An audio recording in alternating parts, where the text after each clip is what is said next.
yourself, to make a bondmaid and a slave of me, that I disdain. But for these other gods, unbind my hands, I'll pull them off myself. Yea, all my raiment to my petticoat, or what you will command me will I do, so well I know my duty is to my elders. Of all thy suitors, here I charge thee, tell whom thou lovest best, see thou dissemble not. Believe me, sister, all of the men alive, I never yet beheld that special face, which I could fancy more than any other.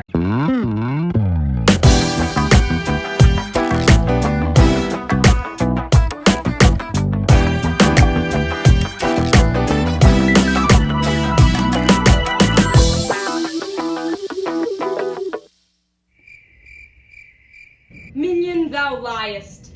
Is it not Hortensio? If you affect him, sister, here I swear, I'll plead for you myself, but you shall have him. Oh then, belike you fancy riches more. You will have Gremio to keep you fair. Is it for him you do envy me so? Nay, then you jest, and now I well perceive. You have but jested with me all this while. I prithee thee, sister Kate. Untie my hands. If that be jest, then all the rest was so.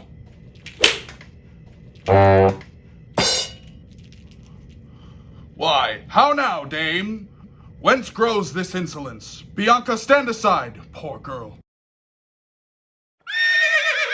She weeps. Go ply the needle, meddle not with her. For shame, thou hilding of a devilish spirit. Why dost thou wrong her that did ne'er wrong thee? When did she cross thee with a bitter word?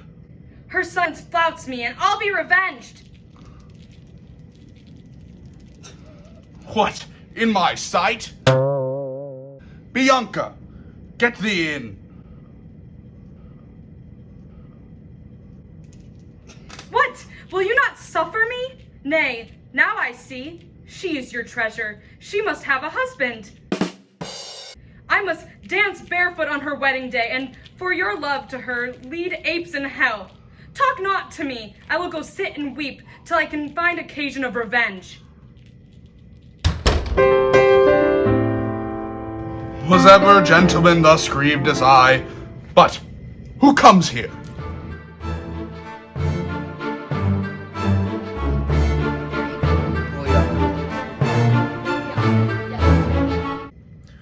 Good morrow, neighbor Baptista. Good morrow, neighbor Gremio. God save you, gentlemen. And you, good sir, pray have you not a daughter called Katharina, fair and virtuous? I have a daughter, sir, called Katharina. You are too blunt. Go to it orderly. You wrong me, Signor Gremio. Give me leave. I am a gentleman of Verona, sir, that, hearing of her beauty and wit, her affability and bashful modesty, her wondrous qualities and mild behavior, am bold to show myself a forward guest within your house, to make mine eye the witness of that report which I have so oft heard. And for an entrance to my entertainment, I do present you with a man of mine.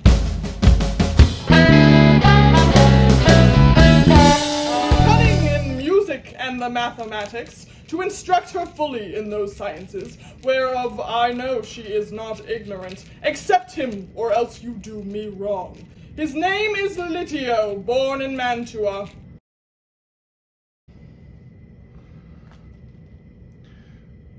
You're welcome, sir, and he for your good sake, but for my daughter Katharina, this I know, she is not for your turn, the more my grief. I see you do not mean to part with her, or else you like not of my company? Mistake me not, I speak but as I find. Whence are you, sir? What may I call your name? Petruchio is my name, Antonio's son, a man well known throughout all Italy. I know him well. You are welcome for his sake. Saving your tale, Petruchio, I pray, let us that are poor petitioners speak too. Bacchare, you are marvelous forward. Oh, pardon me, Signor Gremio, I would fain be doing. Am I in the shot, Olivia? I doubt it not, sir, but you will curse your wooing. Neighbor, this is a gift very grateful, I am sure of it. to express the like kindness myself, that have been more kindly beholding to you than any, freely give unto you this young scholar, that hath been long studying at rhymes, as cunning in Greek, Latin, and other languages, as the other. In music and mathematics his name is Cambio, pray accept his service.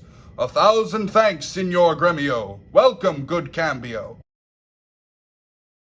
But gentle sir, methinks you walk like a stranger. May I be so bold to know the cause of your coming? Pardon me, sir. The boldness is my own, that, being a stranger in this city, here, do make myself a suitor to your daughter, unto Bianca, fair and virtuous. Nor is your firm resolve unknown to me, in the preferment of the oldest sister.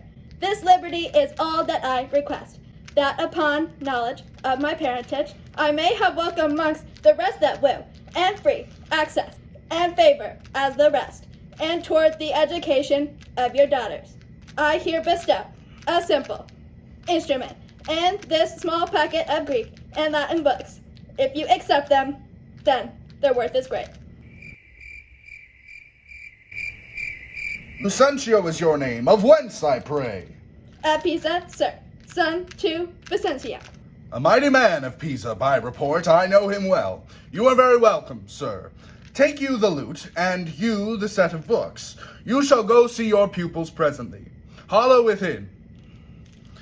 Sirrah, lead these gentlemen to my daughters, and tell them both these are their tutors. Bid them use them well. We will go walk a little in the orchard, and then go to dinner. You are passing welcome, and so I pray you all to think yourselves. Hold for a train. Now you may go. Signor Baptista, my business asketh haste, and every day I cannot come to woo. You knew my father well, and in him me, left solely heir to all his lands and goods, which I have bettered rather than decreased. Then tell me, if I get your daughter's love, what dowry shall I have with her to wife? After my death, the 1/2 of my lands, and in possession 20,000 crowns. And for that dowry, I'll assure her of her widowhood, be it that she survive me. In all my lands and leases whatsoever, let specialties be therefore drawn between us, that covenants may be kept on either hand. Aye, when the special thing is well obtained, that is, her love, for that is all in all. Why, that is nothing, for I tell you, father, I am as peremptory as she is proud-minded. And where two raging fires meet together, they do consume the thing that feeds their fury. Though little fire grows great with little wind, yet extreme gusts will blow out fire and all. So I to her, and so she yields to me. For I am rough, and woo not like a babe. Well, mayest thou woo, and happy be thy speed, but be thou armed for some unhappy words. Aye, to the proof, as mountains are for winds that shake not, though they blow perpetually. How now, my friend? Why dost thou look so pale? For fear, I promise you, if I look pale. What, will my daughter prove a good musician? I think she'll sooner prove a soldier. Iron may hold with her, but never lutes. Why, then thou canst not break her to the lute? Why, no. For she hath broke the lute to me. I did but tell her she mistook her frets, and bowed her hand to teach her fingering. And when with a most impatient devilish spirit, frets call you these, she quoteth. I'll fume with them. And with that word, she struck at me on the head. And through the instrument my pate made way. And there I stood amazed for a while, as a pillory looking through the lute. While she did call me a rascal fiddler, with 20 such vile terms as had she studied to misuse me so. Now, by the world, it is a lusty wench. I love her 10 times more than e'er I did. Oh, how I long to have some chat with her. Well, go with me, and be not so discomfited. Proceed in practice with my younger daughter. She's apt to learn and thankful for good turns. Signor Petruchio, will you go with us, or shall I send my daughter Kate to you? I pray you do.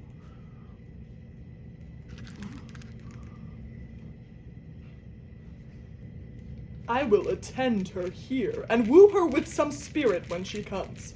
Say that she rail, why then I'll tell her plain, she sings as sweetly as a nightingale. Say that she frown, I'll say she looks as clear as morning roses newly washed with dew. Say she be mute and will not speak a word, then I'll commend her volubility, and say she uttereth piercing eloquence. If she do bid me pack, I'll give her thanks as though she bid me stay by her a week. If she deny to wed, I'll crave the day when I shall ask the banns and when to be married. But here she comes, and now, Petruchio, speak. Good morrow, Kate, for that's your name, I hear. Well, have you heard? But something hard of hearing. They call me Katerina, that do talk of me. You lie in faith, for you are called plain Kate, and bonny Kate, and sometimes Kate the Cursed, but Kate, the prettiest Kate in Christendom. Kate of Kate Hall, my super dainty Kate, for dainties are all Kates, and therefore, Kate, take this of me, Kate, of my consolation. Hearing thy mildness praised in every town, thy virtues spoke of, and thy beauty sounded, yet not so deeply as to thee belongs, myself am moved to woo thee for my wife. Moved? In good time. Let him that moved you hither remove you hence. I knew you at the first, you are immovable. Why, what's immovable? A joined stool. Thou hast hit it, come, sit on me. Asses are made to bear, and so are you. Women are made to bear, and so are you. No such jade as you, if me you mean. Alas, good Kate, I would not burden thee, for knowing thee to be but young and light. Too light for such a swain as you to catch, and yet as heavy as my weight should be. Should buzz. Well taken and like a buzzard. Oh, slow-winged turtle, shall a buzzard take thee? Aye, for a turtle as he takes a buzzard. Come, you wasp, i'faith, you are too angry. If I be waspish, best beware my sting. My remedy is then to pluck it out. Aye, if the fool could find it where it lies. Who knows not where a wasp does wear his sting? In his tail. In his tongue. Whose tongue? Yours, if you talk of tails. And so, farewell. What, with my tongue in your tail? Nay, come again, good Kate, I am a gentleman. That I'll try. I swear I'll cuff you if you strike again. So may you lose your arms. If you strike me, you are no gentleman. And if you no gentleman, why, then no arms. A herald, Kate, oh, put me in thy books. What is your crest? A cock's comb? A combless cock, so Kate will be my hen. No cock of mine. You crow too like a craven. Nay, come, Kate, come, you must not look so sour. It is my fashion when I see a crab. Why, here's no crab, and therefore look not sour. There is. There is. Then show it me. Had I a glass, I would. What, you mean my face? Well aimed of such a young one. Now, by St. George, I am too young for you. Yet you are withered. 'Tis with cares. I care not. Nay, hear you, Kate, in sooth you scape not so. I chafe you if I tarry. Let me go. No, not a whit. I find you passing gentle. 'Twas told me you were rough and coy and sullen, and now I find report a very liar. For thou art pleasant, gamesome, passing courteous, but slow in speech, yet sweet as springtime flowers. Thou canst not frown, thou canst not look askance, nor bite the lip as angry wenches will, nor hast thou pleasure to be cross in talk, but thou with mildness entertainst thy wooers with gentle confidence, soft and affable. Why does the world report that Kate doth limp? Oh, slanderous world, Kate, like the hazel twig, is straight and slender and as brown in hue as hazelnuts and sweeter than the kernels. Oh, let me see thee walk, thou dost not halt. Go, fool, and whom thou keepest command. Did ever Diane so become a grove as Kate this chamber with her princely gait? Oh, be thou Diane, and let her be Kate, and then let Kate be chaste, and Diane sportful. Where did you study all this goodly speech? It is extempore from my mother wit. A witty mother! witless else her son. Am I not wise? Yes, keep you warm. Marry, so I mean, sweet Katharina, in thy bed, and therefore setting all this chat aside, thus in plain terms, your father has consented that you shall be my wife, your dowry agreed on, and will you, nill you, I will marry you. Now, Kate, I am a husband for your turn, for by this light whereby I see thy beauty that doth make me like thee well, thou must be married to no man but me. For I am he born to tame you, Kate, and bring you from a wild Kate to a Kate conformable as other household Kates. Here comes your father, and never make denial. I must and will have Katharina to my wife. Now, Signor Petruchio, how speed you with my daughter? How but well, sir, how but well. It were impossible I should speed amiss. Why, how now, daughter Katharina, in your dumps? Call you me daughter? Now, I promise you, you have showed a tender fatherly regard to wish me wed to one half lunatic, a madcap ruffian and a swearing jack that thinks with oaths to face the matter out. Father, 'tis thus. Yourself and all the world that talked of her have talked amiss of her. If she be cursed, it is for policy, for she's not forward, but modest as the dove. She is not hot, but temperate as the morn. For patience she will prove a second grizzle, and Roman Lucrecy for her chastity. And to conclude, we have agreed so well together that upon Sunday is the wedding day. I'll see thee hanged on Sunday first.